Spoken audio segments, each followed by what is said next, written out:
продолжува утрото со Телма телевизија до 11 часот, преди официјално да ве послушиме што има денеска ново од оброкот на денот или нашето утринско мени, заедно со бендот Реда и Тин и Емилија Спасовска-Мојсовска, ќе биде тоа некако поглави од 11 часот. Овие 15 на 20 минути ќе влеземе во книжевната лабораторија на Антолог и драго ме што Жарко Којунчиски повторно на крајот од оваа година со едно убаво кронисување ќе има и медиумско во Телма телевизија. Долги години сме си пријатели и драго ме што заеднички можеме да си ги глорифицираме. Книжевниот свет добро поминуваат и божикните книги, ама затоа и некој од нив ќе споделиме во продолжение. Те прашав, бидејќи знам дека нешто последно што читав за тебе, всушност беше и твоето патување, ако не се лажам, во Италија. Чинам дека тоа со почетокот на нашата нова сезона требаше да се сретнеме, јас и ти, ама тогаш мислам дека беше со некој од другите колеги за Il Libro Possibile, ако не се лажам, тоа беше уште еден книжевен настан на кој што зеде учество. Ама ми велиш по Америка, твоето последно, можеби едно од твоите последни книжевни дела, се случи уште ред други, можеби до сега. Така, Америка на македонски јазик е објавена негде 2006-2007. Ама после тоа некако интересот за неа затаи. Но сега во последнава... Ама реиздадено беше ова на италијански, ако не се лажам, така? Да, но последнава година дена, точно пред една година, се појави италијанско издание на книгата. Паралелно во Македонија, во издавачката куќа Антолог направивме, но главното излезе во Италија, во издавачката куќа Беса, кој што се наоѓа во регионот Пулја, местото Бари се вика. И многу природно место да се појави преводот на италијански, бидејќи книгата се случува во Италија и тоа многу блиску до Бари. Така што тоа им било и веројатно и интересно на издавачкава куќа од Италија да се заинтересира за мојата книга. И таа на некој начин втор пат красни на брегот на Јадранското море, што гледа кон Хрватска, нели? Ние како деца сме поминувале и ден денеска можеби на Јадранскиот брег, но од оваа страна од Хрватска многу малце знаевме за тој брег што е на Италија. Јас кога почнав на мој 20 на 25 години да го пишам романот, беше еден вид на нема отидено на тие места, туку беше еден вид на, како да кажам, некој авторски предизвик да замислувам кога седиш на плажа, нели, некад читаме книга, некад си играме, некад пиваме, но некогаш размислуваме што е отаде, што е каде што завршуваат брановите, туку има бранови, но и таму има бранови, што има таму. И така почна да се создава книгата, но таа доживеа се на еден втор живот со низиниот превод. Како не убава експанзија до тоа мова, како некој последно твое издание беше нешто, барем тоа што го слушав за тебе. Поради сето тоа што се случи на многу убава енергија околу книгата, еден убав позитивен вајб, решивме да го реиздадеме со нова корица на македонски и книгата доживеа као втор живот, како што и реков веќе претходно, но интересно е што на италијанската тура ја бев многу така малце, знаете, нова средина, нови луѓе, не го знаете јазикот, јас не го говорам италијанскиот, тие не го говорат македонскиот, но некако најдевме на едно енергетско ниво, бидејќи италијаните се многу слични со нас или ние сме слични со италијаните во нашата медитеранска енергија. Да, и многу брзо се разбравме, многу позитивен прием. Имав два настана, едната беше баш во Мола ди Бари, тоа е блиску до Бари, и другото беше во, како што рече, на фестивалот Libro Possibile, што е еден од најголемите фестивали во тој регион Пулја. За мене можеби најбавиот регион на Италија. Имаше и други автори од странски земји, но многу значајни италијански автори, така што во тие прекрасни предели, бидејќи знаеме Италија, сето тоа што го градиме како сентимент за Италија околу архитектурата, храната, жените, фудбалот, модата не е без причина. Мислам дека Италија, ако има место на земјата тука кај што би можел да живеам освен Македонија, тоа е сигурно Италија. Да. И незалудно се уште има, да речеме, еден од петте главни јазици во Европа. Тие висте имаат една неверојатна култура. Така, еден од петте главни, точно, да. Кога сме кај помалите јазици, така. И предизвикот наш, ќе те прашам и за истото. Добро, вака кога ја споменав медиумската писменост, вчера полемизиравме со мои пријатели околу оваа тема. Не знам дали кампански доволно сме присутни од секој аспект, медиумски, дали ние како традиционален медиум, радио, небитно, се уште некако се провлекува, произведува добро нешто, не знам. Кога пред некој период доктор Александар Митов пак ми беше нагости во оброкот на денот, вели кога ќе пуштам некакви серијали, вика, или телевизиски репортажи од минатиот век, вика, од националниот сервис, ги слушаш спикерите или вели говорниците како некоја поезија да раскажуваат. Толку е тоа чисто и убаво, ревносно, така како се прикажува македонскиот јазик. Денес практично таа медиумска писменост како речиси да исчезнува. Јазикот се уште во медиумите повеќе се почитува отколку некој артикулиран културен пристап кон нештата, кон појавите и така натаму. Така што присутно е во училиштата, присутно е на улицата, присутно е тоа насилство дури и во јазикот, кога некој повака насилнички се однесува во одредени ситуации, на негова страна е силата. Дарко, замисли денеска филмот и музиката ти е огледала рефлексија на нашето живење. Да, и филмовите што ни се појавуваат се такви, но драго ми е што постојат вакви мали искри како што е вашиот програм каде што отстапувате простори за литература, бидејќи таа е како истелма, но генерално на телевизија гледаме малце повеќе недостаток од емисии каде што ќе бидат повеќе присутни уметниците, ликовњаците, сликарите, писателите, архитектите, балетаните, балерините и така натаму, да не ги редиме се сите уметници, бидејќи мислам дека со нивното присуство малку повеќе сите ќе заскокоткаме некои делови од нас кои што можеби со онаа политика и со сето тоа што ние на сите као на прво место не може да го заскокоткаме и разбудиме. А кај секого од нас постои таа желба да се занимаваме со убави префинети нешта. Литературата е токму такво нешто и времето поминато со книга е можеби најпозитивното време што можеме сами на себе да си го подариме. И најинтроспективното нешто кое што секој може да го само генерално си го добие. Дали мислиш дека македонскиот јазик можеби станува се по-поценет дома генерално? Не знам, дали имаш чувство? Па имам чувство, гледам и латиницата многу повеќе веќе си ја користиме од имиња на брендови до фирми, до не знам дури пишување на социјални медиуми, така да некако чувствувам дека кирилицава е во некоја дефанзива, во некој грч пред напливот, нормално главно преку англискиот јазик кој што станува се подоминантен, станува на светско ниво лингва франка, сите, ако не знаеш англиски, кога не постоиш, не можеш да комуницираш, не можеш да работиш, не можеш дури по некојаш лично да се реализираш. Како да го девалвира твоето постоење генерално и како нација, како јазик. Така е, меѓутоа мислам дека јас доаѓам од една област која што токму напротив каде што се негува македонскиот јазик или се обидуваме да се негуваме, да се негува барем во нашата издавачка куќа, да се негува убавиот македонски јазик и преку давање шанса на македонските автори кои што нормално генерално повеќето од нив пишуваат на македонски, иако има некои млади момци, девојки кои што ни доаѓаат и векате јас прв напишав прв роман и тоа е веќе на англиски. Зашто ќе оставам на Амазон, ќе оставам вамо таму, а и како да го преведеме на македонски, што мене ме збунува. Може и таа монетизација да добијат или приходот кој што ќе им донесе. Така, глобализација и достапност до поширока публика. И тоа е оправдано, но секако убаво е да има и превод на македонскиот јазик или пак да биде застапен што почесто, и тоа некако било македонски јазик, убаво е да книгите што ги објавуваме да бидат погледнати од лектор, редактор, уредник, затоа што сите сме може да се провлечат одредени грешки, а не треба да ги има. Имено. Да не забораваме да честитам, пред 2 месеци заврши практично уште едно издание на Bookstart фестивалот. Видливи сте, многу ми е драго што Антолок е видлив, благодарение. Денес дали не тенденциозно може меѓутоа Bookstart станува многу подоминантен во книжевниот свет и како денеска е, да речеме, реномето генерално, да речеме, на овој европски книжевен фестивал, кој што меѓу другото донесе, ако не се лажам, околу 10 европски писатели годинава, и ако не се лажам, па и по новата Агата Кристи ја добивме. Така е. Марко, фала тебе што ги следите нештата, значи не се заборава.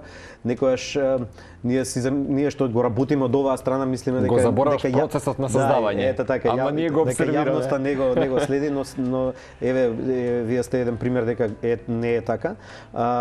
Односно дека се следи процесот. Точно Bookstart ги имавме 9-тото издание, на чекор сме до 10-тото. Навистина се исцрпевме многу за да го создадеме, еве почнувајќи од самиот тим и целата екипа што гравитира околу тимот. Супер беше слогано. Please disturb. Така беше. Please do disturb. Да, молиме вознемирувајте. Донесовме десетина европски автори, веројатно во однос на тој писателски дел бевме покрај Струшките вечери на поезијата, втор фестивал во држава што имаше толку странски автори, но застапивме и пута 3 македонски автори на некаков начин или како модератор или како директно вклучени во програмата со читање и така натаму. Така што создадовме низ години, овие 9 години, не се ни многу, не се ни малку, но создадовме една формула која што ни се допаѓа. Значи, сето тоа што се случуваше тие 3 дена, обично последниве неколку години во 3 дена се одвива фестивалот, беше нешто и над нашите очекувања.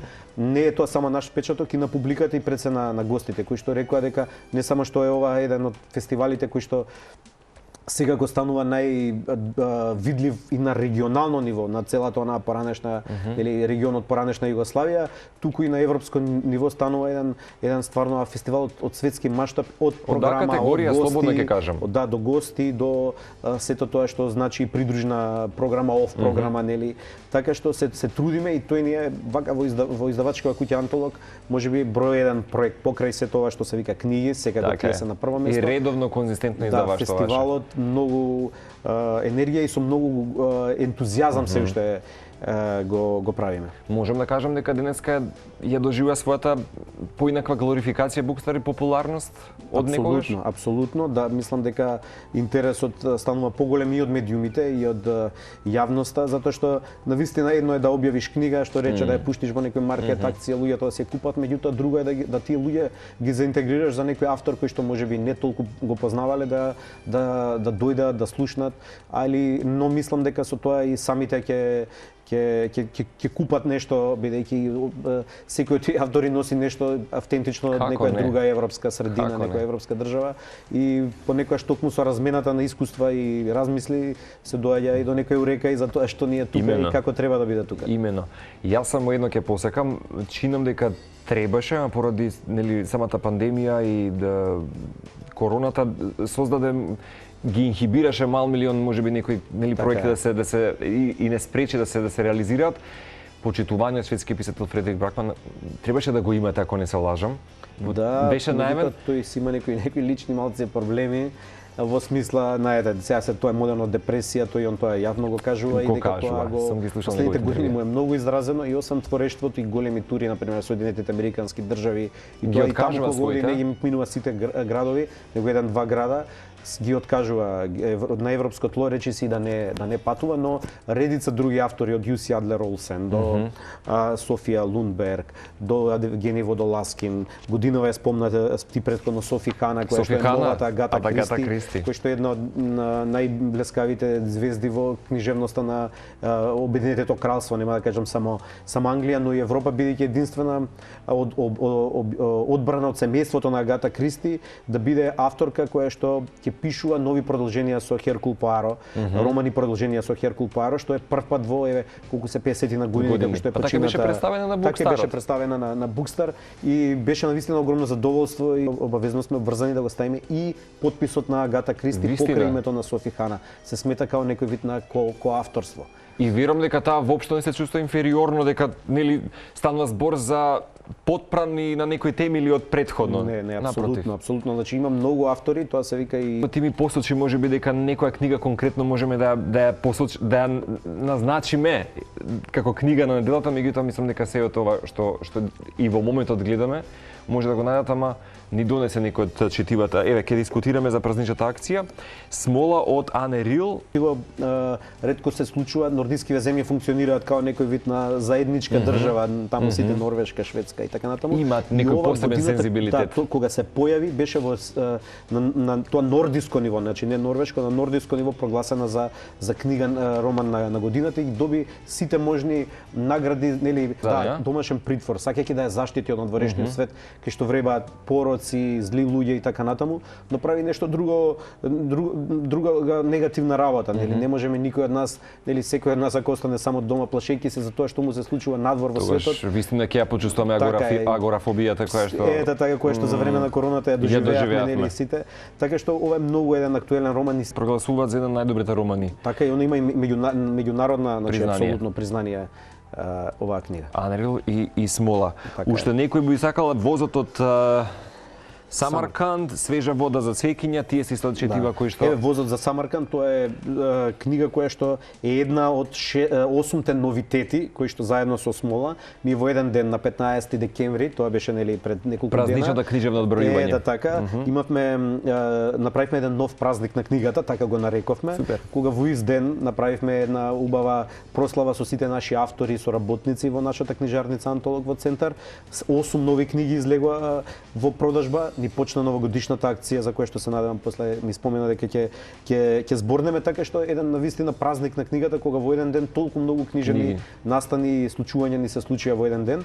Едно од нив е ова Гюзел Јахина, ова е една историска драма за не знам 25.000 деца кои што во време на болшевизмот биле поради тоа што останале без родители во револуцијата или барем без еден од родителите биле со тој воз кој што одел многу далеку да ги транспортира врз Самарканд, и тука имаме многу навистина едни лични драми, но секако и покрај тоа сето црнило има простор за љубов и за споделување, за грижа, така што еден навистина трогателен роман кој што од оваа руска авторка која што сметам дека на голем дел од читателите ќе за руска авторка ќе се допадне. Да, мислам дека имаше и некоја татарска, она родена како татарка, но сепак пишува на руски јазик.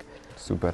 Ова се сите книжевни дела во дел од ова празнична понуда, така кажа? Тие две да, ова малце порано една недела две не излезе. Свежа вода за цвеќиња, Валери Перен, тоа е една од најпознатите француски авторки, инаку сопруга на познатиот француски режисер Клод Лелуш, една од дамите на новите дами на француската литература, исто една како да кажам потресна приказна за една жена која што работи на гробишта, но која што секогаш на сите луѓе што доаѓаат таму за сите има време и со некаква мајчинска грижа им пристапува и со емпатија за тоа што го имаат да кажат.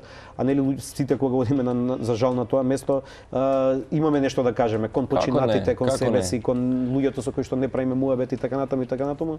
И таа е таква личност која што има време за сите да ги слуша и да им даде по некаков совет, така што уште една многу интересна приказна. И конечно во истиот ден имаме и автори од тројца македонски автори, книги од тројца македонски автори што ни излегоа оваа недела. Ова е Маја Миторска Велинка на 22 во Битола. Значи соодветен на датумов за гостувањето. Да, прави промоција во Битола. Агапи Гордон, тоа е псевдоним на едни двајца писатели кои што не сака да им биде открен идентитетот, но исто сликата што не е за продажба е на многу интересно четиво и еден од нашите годинашни, како да кажам, фаворити за роман на годината, Жан Илиевски Цик-цак куку, само што излезе нели пред неколку дена, ќе се надевам ќе има успешен исход од трката за роман на годината. Супер. Жарко, сакам да те прашам, дека ја спомнавме таа една поинаква сензитивност и сензибилитет што ја носат нордиските земји и нивното перо, па и самите нели артисти во книжевниот свет. Дали Балканот кој што сам по себе си носи некоја нели си е своја географија, ме си носи некаков товар, багаж со себе и бреме, знае да биде предизвик за писателите не само кај нас? Така е, мислам дека да. Еве самото мое, ќе го спомнем пак гостувањето во Италија, видов дека Беза, на пример, таа издавачка куќа е специјализирана само за објавување на автори од Балканот. Значи, иако го имаме тоа нели море тука што не дели со тој дел на Италија, за нив е многу исто како што за нас е интересно што е специфично во Италија, така и за италијаните. Како што ти во Америка го имаш ставено. Така и за нив што се случува во Хрватска, во Албанија, во Македонија, во Словенија и така натаму. Така што издавачката куќа се специјализирала за балканска литература и редица автори од Албанија, Косово, Македонија, Србија и така натаму ги публикуваат, а верувам дека не само што верувам, туку знам дека има издавачки куќи кои што и во остатокот на Европа се заинтересирани за тоа регионално, односно балканско писмо кој што носи навистина исклучителни автори. Некои од нив се навистина како Павич, како редица други Кадаре и редица други потврдени низ годините, а и некои моментално ја прават својата кариера не само нели од соседните држави, туку и од Македонија. Именно. До 29, ако не се лажам, трае така? Да, одбројувањето. Празнично книжевно одбројување.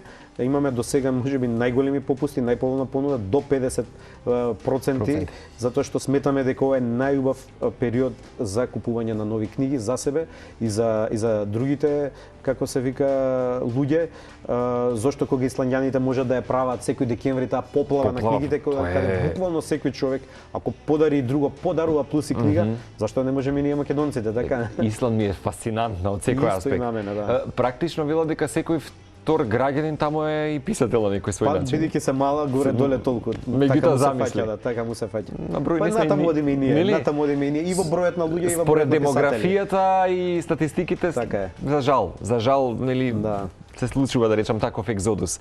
Многу ти благодарам што беше денеска. Марко, уште еднаш на тебе и на целата ваша екипа и го посакувам убави празници на вас овде, но и на сите гледачи на вашата емисија.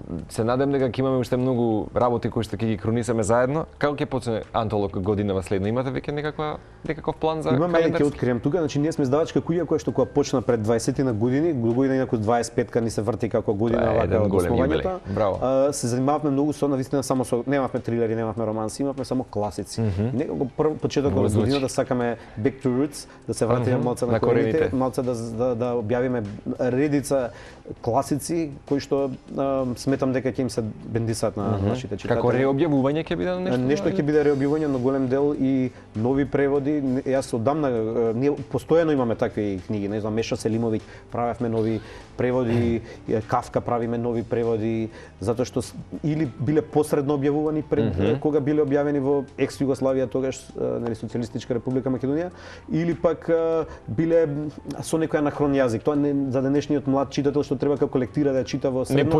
Непоимливо е. И затоа влеговме во еден процес на реобјавување и по тоа сме познати на класиците и ќе продолжиме на голема врата и во 2024 година.